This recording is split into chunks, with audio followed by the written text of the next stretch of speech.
ডাক্তারের সাদা অ্যাপ্রন পরে হনহন করে ঢুকে যাচ্ছে রিমি হাসপাতালের কেবিনে, যেখানে রয়েছে তার বাবা। প্রায় ১ মাস যাবৎ তার বাবা অসুস্থ। ওই যে তার বিয়ের দিনের ঘটনার পর থেকে তার বাবা গুরুতর অসুস্থ, হার্টের অপারেশন হয়েছে। সে একজন এখন এমন রোগী যার সামনে কথাও বুঝে শুনে বলতে হয়। সেদিন রিমি তার বাবাকে মুমূর্ষু অবস্থায় দেখে বলেছিল সে তার বাবা যা বলবে তাই করবে, যেন তার বাবা সুস্থ হয়ে যায়। কিন্তু পরে সে তার কথা রাখতে পারেনি। সে মাহিনকে ছেড়ে তার বাবার পছন্দ মতোই বিয়ে করবে। এই কথা বলার পর তার বাবা জ্ঞান হারিয়ে ফেলে। সেই থেকে আজ পর্যন্ত তার বাবা এখন পর্যন্ত আছে হাসপাতালের বেডে। প্রায় মাসখানেক ধরে তার বাবা অসুস্থ থাকায় মাঝখানে কিন্তু সুস্থ হয়ে গিয়েছিল।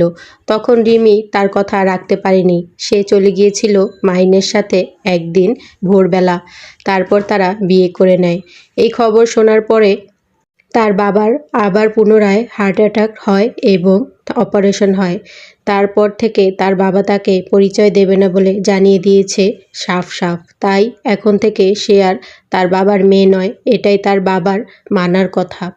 তবে তার মায়ের একটু হলেও অগোচরে তার থেকে খবর নিতে পারে রিমি বাবার।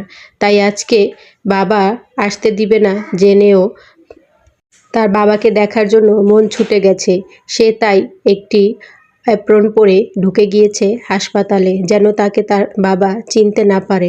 শুধু অপলক দেখেই চলে আসবে সে, তাই করেছে। মাহিন কিন্তু হাসপাতালের বাইরেই দাঁড়িয়ে আছে। সে জানে রিমি তার বাবাকে প্রচণ্ড ভালোবাসা সত্ত্বেও তার হাত ধরে তার কাছে এসে পড়েছে। এজন্য সে নিজেও অনেক সময় অনুতপ্ত হয়ে থাকে। সে চায় না বাবা মেয়ের সম্পর্কটা শেষ হয়ে যাক। তবে এখন রিমির বাবার সাথে কথা বলার সময় নয়, কারণ সে অনেক অসুস্থ। অবশেষে রিমি কিন্তু মাহিনকে ভালোবাসার প্রমাণ দিয়েছে। সে কিন্তু তার হাত ধরে চলে এসেছে। কিন্তু বাবা যে আরও অসুস্থ হয়ে যাবে, এমন অবস্থা হবে, রিমি কখনোই বুঝতে পারেনি। হয়তোবা বুঝতে পারলে এমনটা করতো না। ভেবেছিল বাবা সুস্থ হয়ে যাবে, কিন্তু ভালোবাসার মানুষ তো সারা জীবনের জন্য হারিয়ে যাবে। তাই সে এই সিদ্ধান্ত নিয়েছিল।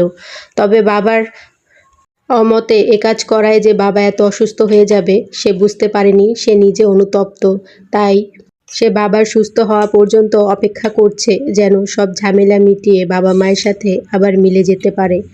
কোনো মেয়েই কখনো চায় না তার বাবা মাকে কষ্ট দিয়ে কোনো কিছু করতে। তবুও পরিস্থিতি এমন হয়ে দাঁড়ায় যেন ভালোবাসার টানে সব কিছুই মিছে মনে হয়।